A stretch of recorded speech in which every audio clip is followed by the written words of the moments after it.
17, muito conhecida, é a oração de Jesus, né?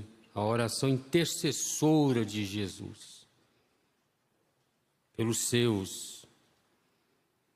Mas, aqui no verso 1 do capítulo 17, ele diz assim: e Jesus falou assim e levantou os seus olhos ao céu e disse: Pai, é chegada a hora, é chegada a hora em que ele sabia que chegaria para ele, uma hora crucial, uma hora sombria, chega para cada um de nós, doenças, aflições, no mundo tereis aflições. E se ele não foi poupado, como diz o apóstolo Paulo, de aflições, por que nós seríamos poupados? Porque é nas aflições, nas provas, que se molda o caráter, que se manifesta cores. Enquanto tudo vai bem, enquanto Jesus está curando, libertando e operando maravilhas, isso não salva ninguém. O irmão Branham disse isso. Enquanto ele estava curando, não estava salvando ninguém. Aquilo era a isca. Cura divina é isca de Deus. Mas nunca levou ninguém aos céus. Prova disso que na mensagem Quem é este? O irmão Branham diz assim que muitos o seguiam porque ele curava enfermos. Olha, vamos seguir aquele homem. A mensagem Quem é este? Vamos segui-lo. Eu vi ele orando por uma criança e ela estava queimando de febre e foi curada. Outro diz, não, eu vi, eu presenciei ele ressuscitar o filho de uma viúva. Vamos segui-lo. E os que seguiam presenciavam os acontecimentos, ficavam desnorteados, perplexos, de tamanha autoridade. Mas o irmão Branham diz, não, aquilo ali não salvou nenhum deles. Aí ele diz, sabe por quê? Porque quando a prova chegou, muitos dos que participaram das campanhas de Jesus deram no pé, deram as costas e foram embora, vendo o que viram do próprio mestre. Aquilo não salvou ninguém. Por isso que Jesus sabia de sua missão, o que ele tinha que fazer. Que coisa boa é você ir vir numa reunião como esta e ser abençoado, receber cura, receber um alívio de uma dor. Mas a hora vai chegar. E ele chega a dizer assim: você o está seguindo por causa dos pães e peixes? O Branham chega a dizer isso nessa mensagem. Quem é este? Por causa da multiplicação dos pães, vamos segui-lo porque nós não vamos precisar de nem trabalhar, ele multiplica o alimento para nós. Diz, Léo, senhor, tem esse pacotinho de arroz aqui, multiplica uns 10 quilos aí, 100 quilos para nós. Mas eu achei interessante que ele diz, aquilo não salvou a ninguém, mas a morte dele, seu sofrimento, sua morte e sua ressurreição selou a nossa salvação. E de brinde vem as curas, vem os milagres. Deus ama, o irmão Branham diz que Deus ama, gente, salvar. Deus ama curar. Ele diz que Ele quer te ver é bem, é com um sorriso no rosto, é com um coração cheio, alegre, com o rosto, formoso. Deus não gosta de sofrimento, não é isso. É o mundo, é o pecado que traz sofrimento. Mas ele ora reconhecendo o momento que havia chegado. Quantas pessoas estão agora, nesse momento, encarando enfermidades terríveis que até então não tinham? Aí chega lá ao lado médico, só você tem câncer, viu? Tem uns que são sem escrúpulos, né? Ó, é maligno e 7 dias para você, vai para casa. Tem uns que não tem nem sentimento de falar, né? Prepara nem o psicológico do paciente. Aí você sai lá fora e diz assim: Pai, é chegada a hora. É chegada a hora de eu ter que enfrentar isso. Encarar as enfermidades como um cristão é diferente. O inimigo assusta. Ele não acha graça. Porque ele está mexendo em uma estrutura que é firme. E você encara aquilo como Jesus, é chegada a hora. E o que ele diz? Glorifica teu filho. Se eu tenho que passar por isso, que eu passe então, mas como filho. Que eu possa manifestar a glória de Deus nesta luta, nessa dificuldade, nessa batalha. Que a glória do Senhor se manifeste então. Porque é nisso mesmo, é nessa aflição mesmo, é nessa agonia. Foi na agonia cruel que o anjo veio. Foi quando ele estava suando sangue que o anjo se manifestou ali para consolá-lo. Irmão Brana, ele diz: glorifica teu filho para que também teu filho te glorifique a ti.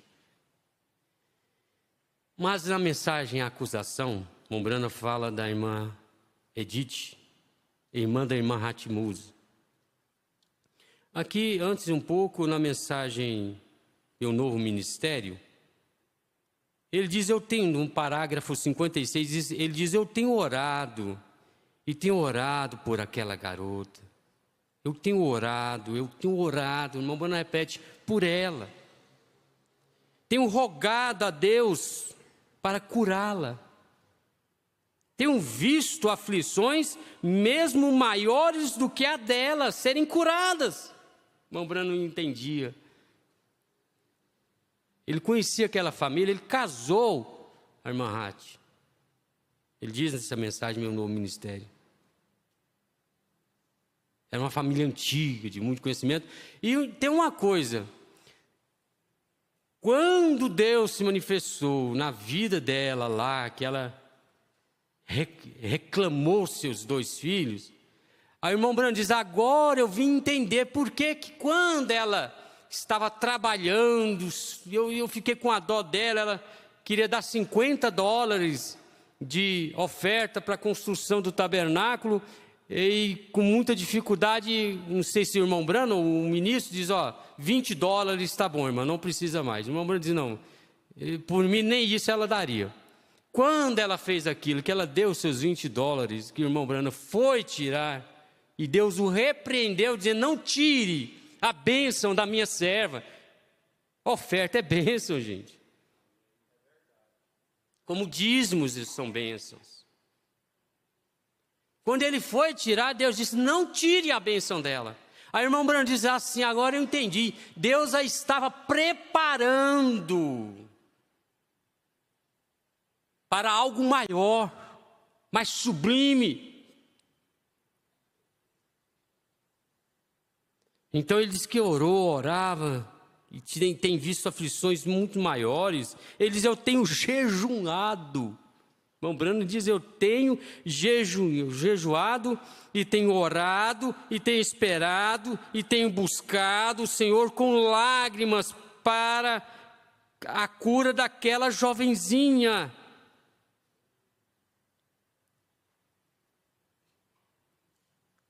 Então, aqui na mensagem acusação, parágrafo 5. Ele diz assim, primeiro eu gostaria de perguntar se a irmã Hatch, o Ovli, alguém ela está aqui, irmã Hatch? Ovli está com você, irmã Hatch? Ele falando do púlpito. Bem, peça para passar em casa imediatamente, a respeito do que eu lhe disse, você sabe, para passar em casa, se ele puder. Eu me esqueci de trazer comigo esta manhã algo que seu cachorrinho está... Você passe em casa assim que puder, por favor, após o culto. Agora, Edith, a irmã de Hati, aquela que nós conhecemos como a mocinha que tem estado aleijada desde que era um bebê, 6 meses de idade. A aflição tomou aquela menina. Então ele diz... E ela é uma mulher agora. E ela está com a condição muito má. Cerca de 1 ano atrás, eu desci lá quando ela estava em seu primeiro ataque e imediatamente encontrei qual era o seu problema. O irmão Brano achou, a família não achou. Pela ajuda e graça de Deus, agora realmente ela fica sentada, seus membros se comprimem. Pessoas que vivem em cadeira de roda precisam de fazer fisioterapia, movimentos, porque aquilo vai comprimindo os nervos, não é? O corpo foi feito para se movimentar. Se ele ficar parado, é problema, né? E ela nem mesmo pode separá-los, seus pés são tortos assim. Isso é por causa da tremenda pressão sobre o sistema nervoso. Mas não há nada fisicamente errado com a moça, fora da perturbação da paralisia infantil, quando ela tinha cerca de 6 meses de idade. Ela choramingava e chorava quase que toda a sua vida. Nós oramos por ela alguns anos atrás e ela tem estado feliz desde então, até cerca de 1 ano atrás. Agora, é na realidade menopausa o que ela estava sofrendo. Mas o interessante aqui é o que o irmão Brano vai dizer. Em outras palavras, mudança de sua vida e seus nervos estão em uma terrível condição. A daminha tem metido em sua cabeça, ela tem colocado em sua cabeça que ela está morrendo. Ela simplesmente, que ela simplesmente não vai viver de uma hora para outra, ela simplesmente diz: estou morrendo. Vocês sabem, as mulheres sadias fortes têm dificuldade terrível. E algumas vezes, as que não têm nenhum tipo de deficiência, e algumas vezes têm que tomar doses de hormônio e irem aí às instituições e receberem tratamento para distúrbios e tudo mais. Durante aquele tempo, o ser humano tem 2 mudanças na vida. Eles têm a mudança de garoto para homem, de mocinha para mulher. Por volta dos 16, 17 anos, tornam-se um bando de irresponsáveis. Se puderem, simplesmente aturem-nos durante a cidade. Você sabe, você já passou por isso. A gente esquece que já passou por isso. E essa geração está enfrentando demônios muito mais fortes, e fortes mesmo, do que a da nossa geração. Espíritos que aprisionam mesmo. São espíritos aprisionando almas, aprisionando vidas. Esta geração agora. A nossa não tinha esse meio social, essas redes sociais. Porque isso é uma prisão. Os psicólogos estão mostrando, é prisão. Estão matando, estão turbando mentes. E estão trazendo enfermidades. Não é outra coisa. Pessoas iludidas com uma falsa alegria, uma falsa felicidade. Como se não tivesse sofrimento naquela vida. Quando na verdade tem. Mas é o quadro de Satanás, ele pinta esse quadro de felizes para sempre. Casal feliz para sempre. Não tem dificuldade que casal. Tudo que posta é tudo rindo, feliz. Será? Vai começar lá com eles. Deixa Deus te mostrar o dia a dia deles, para ver se a felicidade é toda aquela.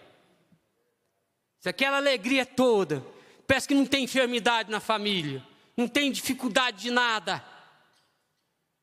É uma falsa imagem criada por Satanás, para mostrar no mundo que não existe. Quando o nosso mestre nos mostrou o verdadeiro mundo no qual nós vivemos, que é o Éden satânico, amaldiçoado pelo pecado, nosso mestre não mente para nós, não. Ele nos deixou bem esclarecidos a respeito do mundo, a respeito dessas coisas. Não deixe sua mente ficar iludida com essas coisas, porque é tudo mentira do diabo.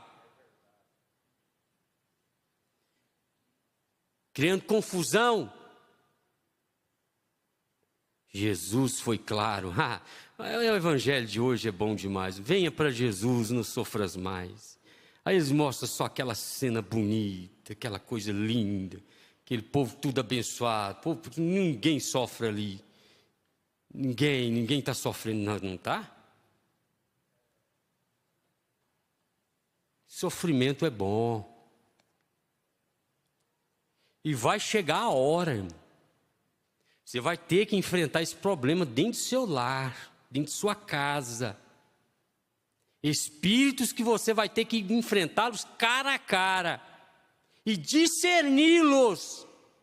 Isso é um demônio. Porque, primeiramente, para enfermar, há um processo. A enfermidade não vem da noite para o dia. Ela não vem. É um processo.